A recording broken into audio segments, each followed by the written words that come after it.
오늘 말씀을 보면 예수님의 제자들이 배를 타고 갈릴리 바다를 건너가고 있는데 캄캄한 한밤중에 거센 바람이 불어오면서 큰 풍랑을 만나게 되었습니다. 대부분 어린 시절에 갈릴리 바다에서 나고 자란 제자들이었는데 그들이 감당할 수 없을 정도로 거치고 큰 풍랑이었던 것 같습니다. 배가 이미 육지에서 수리나 떠나서 바람이 거스름으로 물결로 말미암아 고난을 당하더라. 동일한 말씀을 기록하고 있는 다른 복음서들을 보면 제자들이 출발한 곳이 갈릴리 바다 서쪽 밑에 있던 디베랴였습니다. 거기서 배를 타고 가버나움으로 건너가는데 그곳은 이제 갈릴리 바다 동쪽 북쪽에 있는 동북쪽에 있는 작은 마을이었습니다. 대각선으로 갈릴리 바다를 이렇게 건너가면 거의 한 13에서 15km 정도 되는데 오후 늦게 출발을 해서 한 5km 정도를 온 것 같습니다. 아직 좌회반을 채워 오지 못한 것이죠. 그런데 그곳에서 한밤중에 큰 풍랑을 만나게 된 것입니다. 앞으로 더 가지도 못하고 그렇다고 뒤로 돌아가지도 못하고 너무 힘든 그런 상황이었습니다. 더군다나 배를 타고 바다로 나오기 전에 제자들은 너무나 좋은 상태에 있었습니다. 5천 명이 넘는 많은 사람들이 예수님께 모여들었고 예수님께서 그들에게 하나님의 나라에 대한 말씀을 가르쳐 주셨습니다. 무엇보다 하루 종일 아무것도 먹지 못한 그들을 위해서 보리떡 5개와 물고기 2마리로 그들 모두를 배불리 먹이는 놀라운 역사를 행하셨습니다. 사람들이 예수님을 향해 열광하고 있는 그때에 예수님께서 제자들에게 배를 타고 갈릴리 바다를 건너서 가버나움으로 가라고 말씀하신 것입니다. 특별히 오늘 말씀의 첫 시작을 보면 예수께서 즉시 재촉하사 건너편으로 가게 하시고 라고 되어 있습니다. 그러니까 제자들이 가려고 했던 것이 아니었던 것이죠.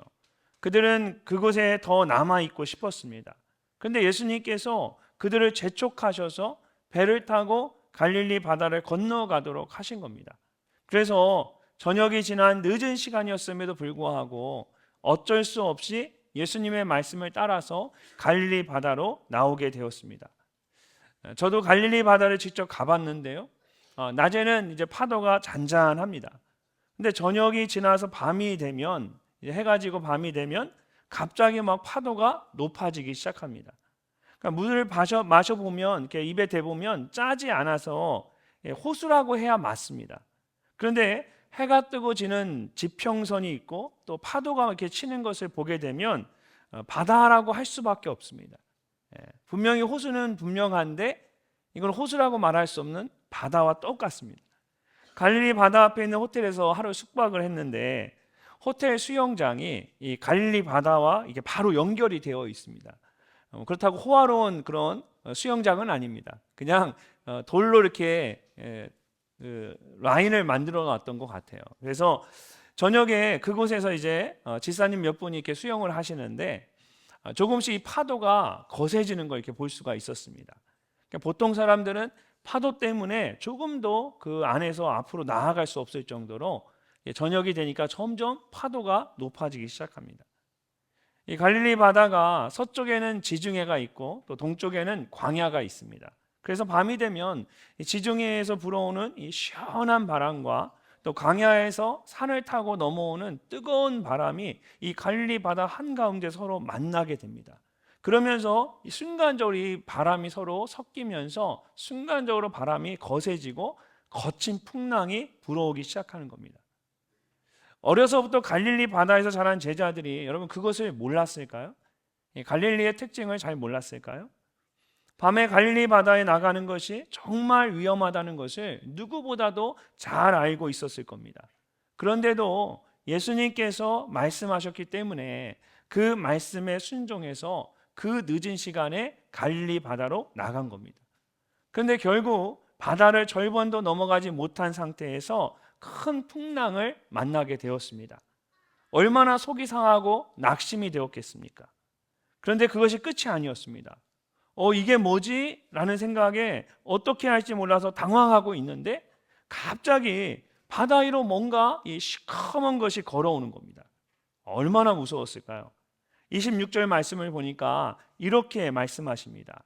제자들이 그가 바다 위로 걸어오심을 보고 놀라 유령이라 하며 무서워하여 소리 지르거늘. 아무것도 보이지 않는 캄캄한 밤에 예수님께서 바다 위를 걸어오셨습니다.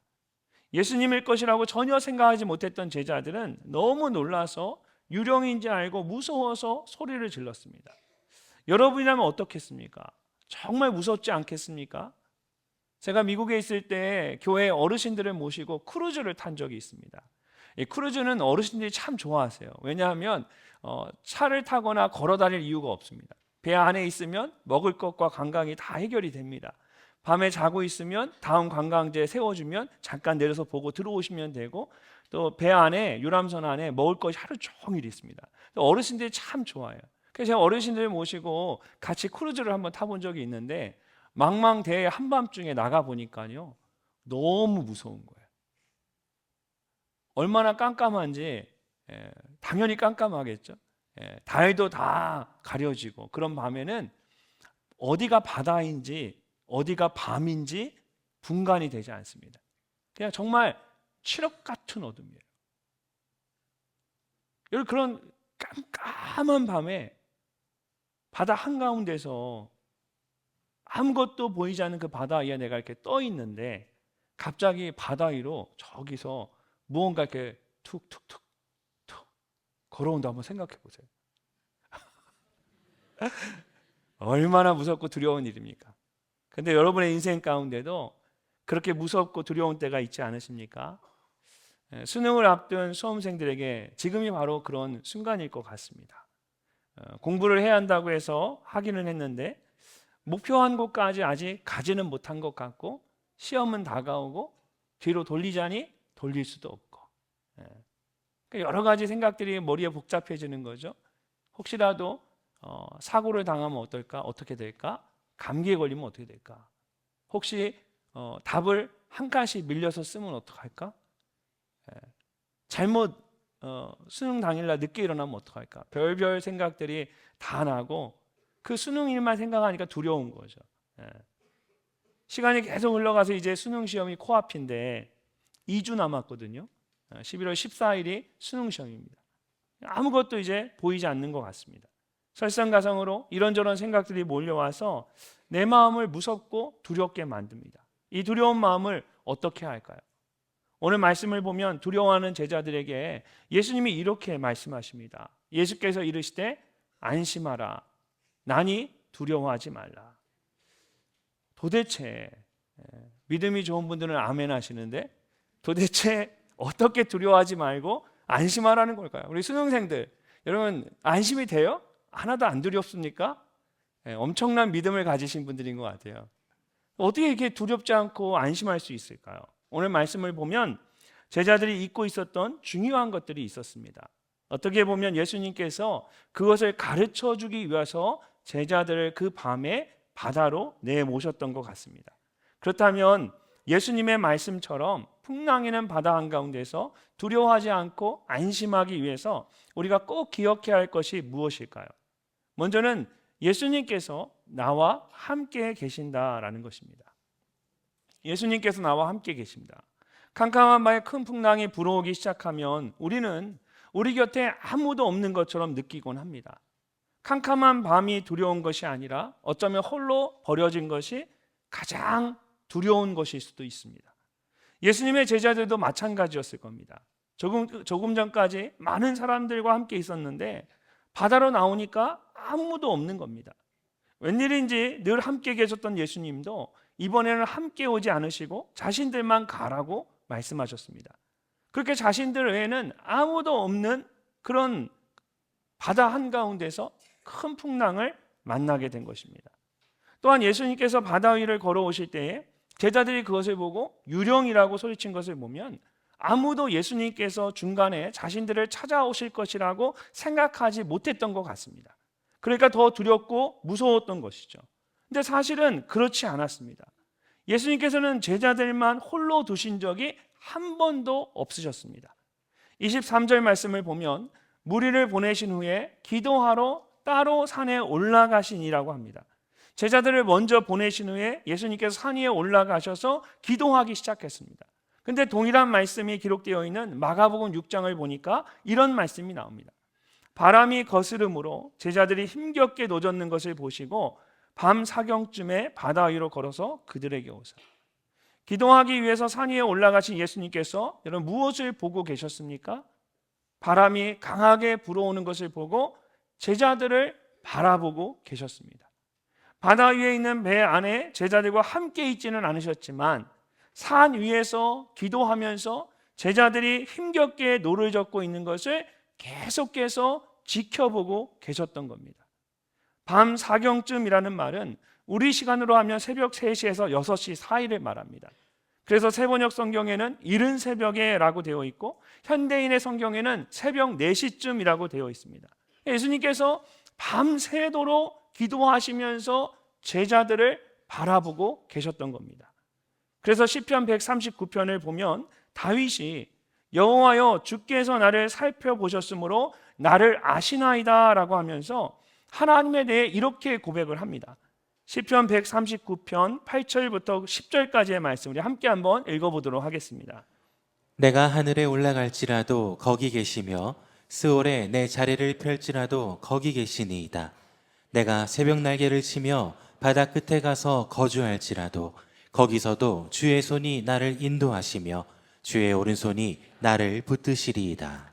아멘. 사랑하는 수험생 여러분 그리고 성도 여러분, 다윗의 이 고백이 여러분 모두의 고백이 되기를 바랍니다. 여러분이 어디에 있든지 하나님께서 늘 여러분을 바라보고 계십니다. 항상 여러분을 지켜주시고 인도해 주십니다. 우리가 이것을 믿을 때에 풍랑이는 캄캄한 바다 한가운데서도 두려워하지 않고 안심할 수 있습니다. 몇 년 전에 기도에 관한 아주 흥미로운 연구가 있었습니다.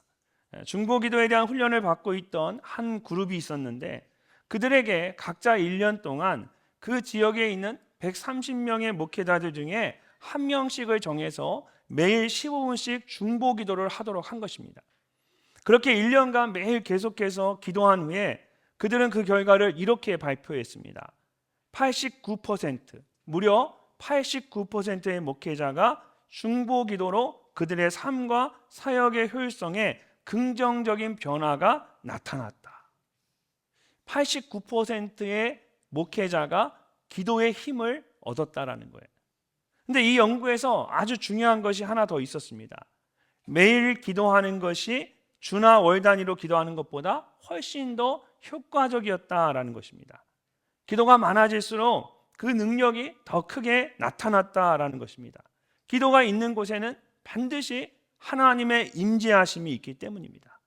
사단은 이런 기도의 능력을 잘 알기 때문에 어떻게 해서든 우리로 하여금 기도를 못하게 하기 위해서 거짓말을 합니다. 그 사람은 늘 하나님과 가까이 있기 때문에 기도할 필요가 없어. 사실 내가 기도가 정말 필요하지. 그리고 내 기도는 힘이 없어. 능력이 없어.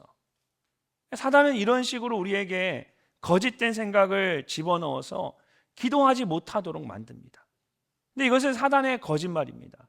이런 기도의 능력은 내가 아니라 하나님께 있습니다. 하나님께서 능력을 부어주시는 것이죠.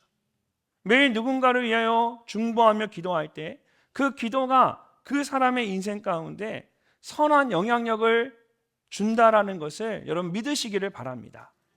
예수님께서 기도 외에는 이런 유가 나갈 수 없다라고 말씀하신 것처럼 기도보다 더 큰 능력과 힘은 우리에게 없습니다. 무엇보다 여러분이 누군가를 위해서 매일같이 기도하면 그 기도가 반드시 여러분에게로 돌아오게 됩니다.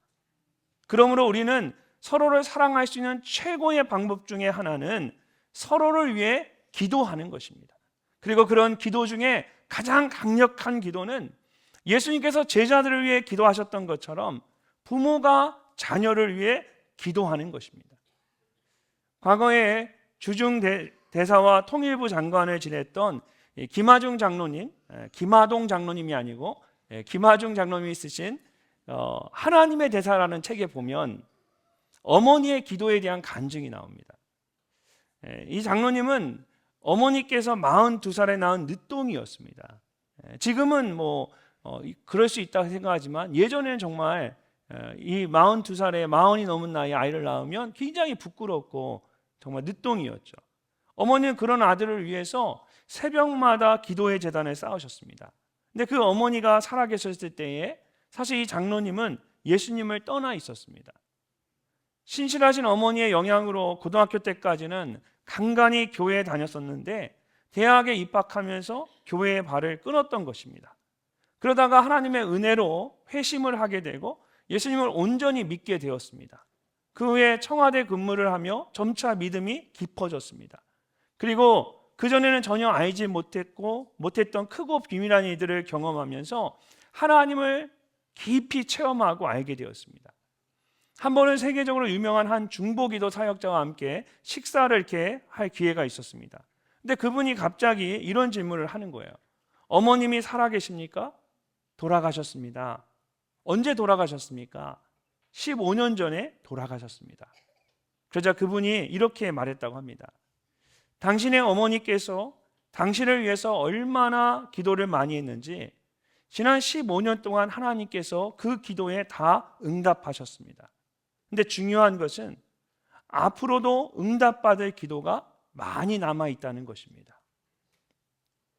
기도에 용사했던 이 어머니는 자신이 죽고 난 뒤에 15년, 20년, 30년이 지나도 자신이 했던 기도가 응답받을 것이라는 그런 확신을 갖고 계속해서 아들을 위해 기도하셨던 겁니다. 사랑하는 성도 여러분, 믿음의 기도는 이렇게 중요한 것입니다. 우리도 자녀와 다음 세대를 위해 이런 기도를 심어야 할 줄로 믿습니다. 수능 시험을 앞에 두고 있는 자녀들뿐만 아니라 인생의 중요한 순간들을 살아가고 있는 자녀들을 위해서 부모인 우리가 해야 할 것이 무엇이겠습니까? 예수님께서 제자들을 위해서 산 위에 올라가서 홀로 밤새도록 기도하셨던 것처럼 오늘 이 밤에 자녀들을 위하여 거룩한 손을 들고 간절히 부르짖으며 기도하는 것입니다. 또한 오늘 이 자리에 있는 자녀들이 꼭 기억해야 할 것도 여러분의 부모님들이 여러분을 위해서 계속해서 기도하고 있다라는 사실입니다. 그 기도가 여러분의 인생 가운데 얼마나 중요한지를 여러분 꼭 기억해야 합니다. 그럴 때에 풍랑이는 캄캄한 바다 가운데서도 끝까지 두려워하지 않고 안심할 수가 있습니다. 그런 강력한 기도의 능력을 경험하는 오늘 이 밤이 되시기를 주님의 이름으로 축복합니다. 두 번째로 풍랑이는 바다 한가운데서 두려워하지 않고 안심하기 위해서는 오직 예수님만을 바라봐야 합니다. 한밤중에 아무것도 보이지 않는 바다 위를 누군가 걸어오는 것을 보고 제자들이 유령이라고 소리를 지르며 무서워했습니다. 그러자 예수님께서 바로 자신을 드러내시면서 안심하라, 내니 두려워하지 말라고 말씀하십니다. 베드로가 가장 먼저 예수님의 음성인 것을 알고 이렇게 말합니다. 베드로가 대답하여 이르되 주여, 만일 주님이시거든 나를 명하사 물 위로 오라 하소서 하니. 성격 급한 베드로가 그 와중에 어떻게 보면 조금 당돌한 것 같아 보이기도 하는데 예수님께 나를 명하사 물 위로 오라 하소서라고 요청을 했습니다. 그러자 예수님께서 베드로에게 손을 내밀며 오라고 말씀하시는 겁니다. 여러분, 이런 것을 보면 하나님께서 각자의 성격이나 기질대로 그 사람을 쓰시는 것 같습니다. 아이들이 조금 급하고 업앤다운이 있다고 해서 여러분 너무 걱정하지 마십시오. 하나님께서 그 급한 성격, 그 어려운 성격을 가지고 베드로처럼 기가 막히게 쓰임받게 하실 것입니다. 조금 전에 말씀드렸던 이 김하중 장로님도 젊었을 때 그렇게 어머니의 마음을 아프게 했습니다. 근데 그 어머니가 늘 이렇게 그 아들에게 말씀하셨다고 합니다. 나는 내가 언젠가 다시 예수를 믿으면 누구보다 크게 믿을 것을 안다. 그래서 너에 대해서는 아무 걱정도 하지 않는다. 정말 대단한 어머니죠. 근데 어머니가 돌아가셨을 때 이 말씀이 계속해서 잊혀지지가 않았다고 합니다. 그래서 장례식을 모두 마치고 돌아와서 어머님의 그 유품을 정리하면서 어머니가 평생 쓰시던 성경책과 찬송가를 붙잡고 다시 통곡을 했습니다. 그리고 가족들에게 이렇게 말합니다. 나는 다른 것은 다 필요 없습니다. 어머니의 성경책과 찬송가만 내가 가지고 가겠습니다. 그리고는 그 성경책과 찬송가 위에 조용히 손을 얹고 이렇게 다짐했다고 합니다. 어머니, 이제 정말 예수 잘 믿겠습니다. 어머니께서 생전에 저에게 말씀하신 대로 예수를 믿어도 아주 크게 믿겠습니다. 이처럼 하나님께서 자녀를 위한 부모의 간절한 기도에 반드시 응답하시는 줄로 믿습니다. 하나님께서 여러분의 자녀를 그 성격과 기질대로 아주 귀하게 쓰실 것입니다. 그런 믿음과 기대를 가지고 자녀를 바라보는 부모가 되시기를 주님의 이름으로 축복합니다. 베드로가 예수님의 말씀대로 배에서 내렸습니다. 육지에 있는 배가 아니라 바다 위에 있는 배에서 내린 겁니다. 그것도 아무것도 보이지 않는 캄캄한 밤에 큰 풍랑이 있는 바다 위로 자신의 발을 내디딘 것입니다. 얼마나 대단한 일입니까? 예전에 제가 교역자들과 함께 부산으로 수련회를 갔을 때 서로 단합을 하기 위해서 이제 함께 바나나 보트를 탄 적이 있었습니다. 바나나 보트 아시죠? 제가 정말 물을 무서워하는데 제가 이걸 타지 않으면 보니까 다른 교역자들 중에 안 타겠다고 하는 사람들이 있을 것 같아요. 그래서 제가 타야만 다 탈 것 같아서 저는 물을 너무 무서워하는데 어쩔 수 없이 제가 타자 그러고 다 탔습니다. 근데 이 바나나 보트의 하이라이트는 뭐냐면 바다 한가운데에서 보트 위에 있던 사람들을 다 물에 바다에 빠뜨리는 거예요. 그래서 보트를 이게 운전하시는 그 아저씨가 계속해서 이 바나나 보트 뒤에 쭉 다 매달리고 있는데 계속 방향을 막 S자로 휘면서 계속 턴하면서 뒤에 있는 사람이 어떻게든 떨어지도록 만드는 겁니다. 그래서 한 사람씩 다 바다에 빠뜨리는 거예요. 제 옆에 있던 제 아내도 빠졌고 박은성 목사님도 어하고 날아갔습니다. 근데 끝까지 빠지지 않고 남은 사람이 한 사람 있었어요. 누구일까요? 바로 저였어요. 저는 왜 그랬냐면 저는 빠지면 죽는다. 내가 여기서 빠지면 나는 오늘 죽는다. 그런 생각을 저는 정말 죽기 살기로 온 힘을 다해서 붙잡고 버텼습니다. 나중에는 이 아저씨가 포기하시고 세워주시더라고요. 대신 제가 온몸에 여러분 근육이 막 두드려 맞은 것처럼 얼마나 힘이 드는지 그러고 나서 한동안 제가 엄청나게 고생을 했습니다. 그래서 이제는 제가 바나나 보트 근처는 얼씬도 하지 않습니다. 이런 저에게는 캄캄한 밤에 정말 이렇게 안전한 배에서 큰 풍랑이 있는 바다 위로 뛰어내린다는 것은 상상도 할 수 없는 두려운 일입니다. 근데 베드로가 바로 그런 일을 한 것입니다. 그리고 예수님을 제외하고는 인류 역사상 유일하게 바다 위를 걷는 놀라운 기적을 직접 경험하게 되었습니다. If you want to walk on water, you have got to get out of the boat라는 말이 있습니다. 당신이 만약 물 위를 걷는 기적을 경험하고 싶다면 당신은 반드시 배에서 뛰어내려야만 합니다라는 뜻입니다. 베드로가 풍랑이는 바다 한가운데서 물 위를 걷는 기적을 경험할 수 있었던 것은 자신이 서 있던 그 배에서 바다 위로 뛰어내렸기 때문입니다. 이스라엘 백성들이 홍해를 마른 땅처럼 건널 수 있었던 것도 그들이 믿음으로 홍해 안에 발을 내디뎠기 때문입니다. 성경을 보면 홍해가 먼저 갈라진 것이 아니었습니다. 그들의 발목이 물에 잠겼을 때, 그 홍해의 물이 그들의 발목까지 이르렀을 때 그 순간 홍해가 양쪽으로 갈라지면서 그 가운데 걸어갈 수 있게 되었던 겁니다. 이처럼 하나님께서 행하시는 놀라운 기적을 경험하기 위해서는 믿음으로 나아가야 합니다. 그럴 때에 불가능한 것이 가능해지는 놀라운 기적을 경험할 수가 있습니다. 수능 시험과 같은 큰 시험도 마찬가지입니다. 두렵고 떨리지만 믿음으로 담대히 나아갈 때에 놀라운 하나님의 역사를 경험할 수가 있습니다. 근데 이어지는 말씀을 보면 예수님의 말씀대로 배에서 내려 물 위를 걷던 베드로가 갑자기 물에 빠집니다. 어떻게 된 것일까요? 30절 말씀을 함께 읽어보겠습니다. 바람을 보고 무서워 빠져가는지라 소리질러 이르되 주여 나를 구원하소서 하니. 아멘.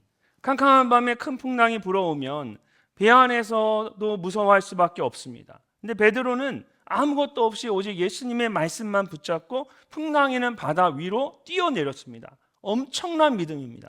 근데 그렇게 믿음으로 바다 위를 걷던 베드로가 그만 바다에 빠지고 맙니다. 도대체 어떻게 된 일일까요? 성경은 이 일에 대해서 바람을 보고 무서워 빠져가는지라 라고 말씀하십니다. 불어오는 바람을 보는 그 순간에 두려움이 찾아오면서 베드로의 믿음이 흔들렸던 겁니다. 실제로 그 다음 말씀을 보면 예수님께서 손을 내밀어 물에 빠진 베드로를 붙잡으면서 믿음이 작은 자여 왜 의심하느냐 라고 말씀하십니다. 믿음이 없다는 것이 아닙니다. 예수님의 말씀을 따라 믿음을 가지고 분명히 배에서 뛰어내렸는데 불어오는 바람과 파도를 바라보는 그 순간에 그의 마음 가운데 의심이 가득 찾아오면서 그 믿음이 작아진 것입니다. 산을 옮길 만한 큰 믿음을 가지고 있어도 어느 순간 문제를 바라보면 우리 안에 의심이 찾아옵니다. 그럼 우리의 믿음이 없는 것은 아닌데 그 큰 믿음이 초라한 작은 믿음으로 바뀌는 겁니다. 사실 불어오는 바람과 파도는 이전이나 지금이나 변함이 없습니다. 근데 이전에는 괜찮았고 지금은 괜찮지 않은 이유가 무엇일까요? 그것은 무엇을 바라보느냐에 달려 있습니다. 배에서 내려 바다 위를 걸을 때는 예수님만 바라봤습니다. 근데 순간적으로 불어오는 바람과 파도에 시선을 빼앗기면서 두려움에 물에 빠지고 만 것입니다. 이처럼 믿음은 무엇을 바라보느냐에 달려 있습니다. 믿음의 조여 온전케 하시는 예수 그리스도를 바라보자는 말씀처럼 예수님을 바라보면 풍랑이는 바다 위를 걸을 수 있는 큰 믿음을 받게 되는 것이고 문제나 환경만을 바라보면 도저히 넘을 수 없는 하늘에 닿은 것 같은 여리고성과 같은 것처럼 도저히 넘을 수 없는 것처럼 그 문제가 우리의 눈앞에 보여지는 것입니다. 바뀐 건 아무것도 없습니다. 수능 시험을 앞둔 수험생들에게는 사실 이 시험밖에 보이지 않을 겁니다. 근데 여러분이 정말 바라봐야 할 것은 바로 눈앞에 있는 이 시험이 아니라 여러분의 인생의 주인이신 주님을 바라보는 것입니다. 그럴 때 힘든 시험 앞에서도 두려워하지 않고 안심할 수가 있습니다. 부모님들도 마찬가지입니다. 자녀들의 인생의 주인이 주님이심을 믿고 자녀들로 하여금 인생의 참된 주인이신 주님을 바라볼 수 있도록 해 주어야 합니다. 그럴 때에 자녀들이 큰 믿음을 가지고 풍랑이는 바다와 같은 인생을 담대하게 나아갈 수가 있습니다. 오직 예수님만을 바라보는 여러분 모두가 되시기를 주님의 이름으로 축복합니다. 마지막으로 두려워하지 않고 안심하기 위해서는 예수님께서 결국에는 승리하게 하실 것이라는 믿음을 가져야 합니다. 32절과 33절 말씀을 함께 읽어보겠습니다. 배에 함께 오름에 바람이 그치는지라 배에 있는 사람들이 예수께 절하며 이르되 진실로 하나님의 아들이로소이다 하더라. 아멘. 예수님께서 베드로와 함께 제자들이 탄 배에 오르셨습니다. 그러자 불어오던 바람이 멈추면서 풍랑이 잠잠해졌습니다. 예상치 못했던 놀라운 일이 일어난 것입니다. 근데 그 순간 정말 놀라운 것은 배 안에 있던 예수님의 제자들이 모두 예수님 앞에 무릎을 꿇고 진실로 당신은 하나님의 아들입니다 라고 믿음의 고백을 하는 겁니다. 우리가 읽은 마태복음 말씀에는 나오지 않지만 동일한 사건을 기록하고 있는 요한복음 6장의 말씀을 보면 이후의 일들이 조금 더 자세하게 기록이 되어 있습니다. 이에 기뻐서 배로 영접하니 배는 곧 그들이 가려던 땅에 이르렀더라. 말씀을 보면 곧 그들이 가려던 땅에 이르렀더라 라고 합니다.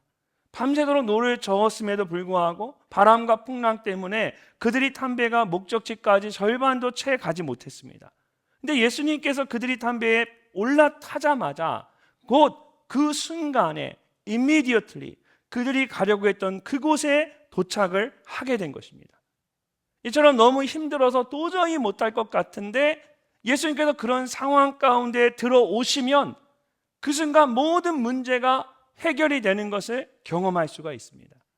예수님께서 결국에는 우리로 하여금 승리하게 하시는 겁니다. 수능 시험을 앞두고 있는 여러분의 상황도 마찬가지입니다.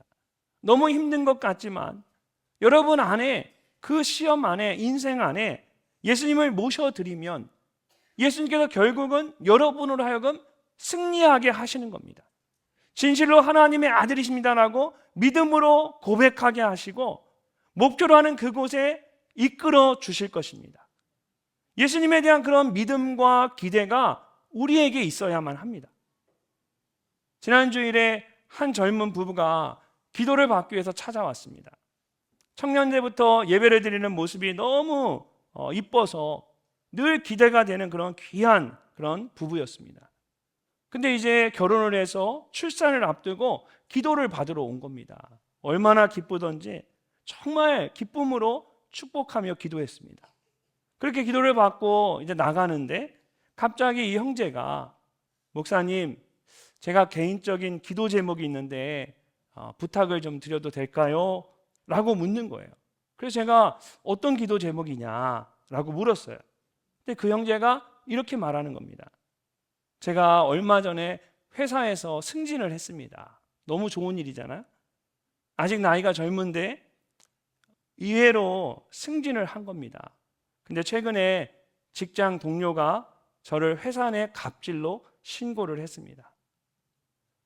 저는 절대 그런 일을 한 적이 없는데 결제 서류가 부족한 부분이 있어서 그냥 다시 작성해 오라고 한 것뿐인데 그것을 가지고 이런저런 이야기를 하면서 저를 신고를 했습니다. 제가 그 이야기를 듣고 정말 속이 상했습니다. 직장에서 누구든지 문제를 제기하면 내가 아무 일도 하지 않았어도 일단은 조사를 받아야 하는 그런 상황이에요.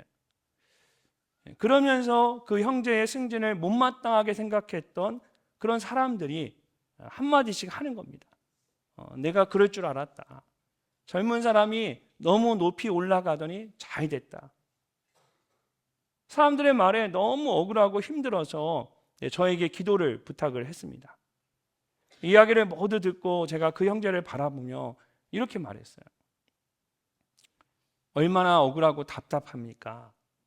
근데 저는 이렇게 이해할 수 없는 큰 어려움이 닥쳐왔을 때 그런 생각을 합니다. 사단이 나를 주목하고 있구나. 내가 아무것도 아니면 이런 어려움이 없을 텐데 사단이 나를 어떻게 해서든 넘어뜨리려고 이렇게 나를 힘들게 하는 것이구나. 그리고는 낙심하는 것이 아니라 오히려 저는 기대를 합니다. 하나님께서 이 일을 통하여서 얼마나 놀라운 일을 나의 삶 가운데 보게 하실까. 그런 기대가 제 안에 있습니다. 그렇게 하나님께서 하시는 놀라운 일을 경험하고 나면 어려운 일이 있을 때에 힘들지 않은 것은 아니지만 오히려 하나님께서 하실 일이 더 기대가 됩니다. 여러분, 이것이 저의 솔직한 고백입니다. 하나님께서 결국은 승리하게 하실 것이다 라는 그 믿음이 있기 때문이에요. 예수님께서 제자들에게 그 어려운 풍랑을 만나게 하시고 결국은 그 일을 통해서 그 제자들로 하여금 당신은 하나님이십니다 라고 고백하게 하고 그리고 곧 목적지에 도착하는 그 놀라운 일을 경험하게 하신 것처럼 하나님은 결국은 우리를 승리하게 하시는 분입니다. 그래서 풍랑에는 캄캄한 바다가 하나도 두렵지가 않은 겁니다. 오히려 그 순간에 하나님이 하실 일이 기대가 되는 겁니다. 요한복음 16장 33절을 보면 예수님께서 우리에게 이렇게 말씀하십니다. 이것을 너희에게 이르는 것은 너희로 내 안에서 평안을 누리게 하려 합니다. 세상에서 너희가 환난을 당하나 담대하라. 내가 세상을 이기었노라. 이미 예수님께서 세상을 이기셨기 때문에 우리는 반드시 승리하게 되어 있습니다. 바로 그 예수님을 우리의 인생 가운데 모셔드리면 되는 겁니다. 그럴 때 풍랑이는 캄캄한 바다 가운데서도 두려워하지 않고 안심할 수가 있는 겁니다. 그런 믿음과 기대가 여러분 모두에게 있으시기를 주님의 이름으로 축복합니다. 여러분 혹시 오늘 생명의 산 말씀 본문이 무엇인지 아십니까? 이제 갈라디아서가 끝나고 시편으로 넘어왔어요. 그죠? 시편 62편 1절에서 12절까지의 말씀입니다. 이 말씀은 다윗이 아들 압살롬의 반란을 피해서 예루살렘을 떠나서 도망칠 때에 쓴 믿음의 고백입니다. 근데 그 상황이 얼마나 다급하고 위험했는지 말씀을 보면 다윗이 이렇게 고백을 합니다. 넘어지는 담과 흔들리는 울타리 같이 사람을 죽이려고 너희가 일제히 공격하기를 언제까지 하려느냐. 사방의 담이 무너지고 울타리가 흔들린다고 생각해 보십시오. 그렇게 모든 사람들이 일제히 사방에서 나를 공격하기 위해서 몰려드는 겁니다. 얼마나 두렵고 힘든 상황이겠습니까? 근데 그런 상황에서 다윗이 담대하게 믿음으로 선포합니다. 나의 영혼아, 잠잠히 하나님만 바라라. 물은 나의 소망이 그로부터 나오는도다. 오직 그만이 나의 반석이시요 나의 구원이시요 나의 요새이시니 내가 흔들리지 아니하리로다. 사랑하는 여러분, 하나님이 우리의 유일한 소망이십니다. 오직 하나님만이 나의 반석이시고 구원이시고 요새이십니다. 그러므로 두려워하지 말고 잠잠히 하나님만 바라보십시오. 하나님께서 여러분을 붙잡아 주실 것입니다. 수능 시험도 인생의 모든 문제도 오직 주님만 바라보는 여러분이 되시기를 주님의 이름으로 축복합니다.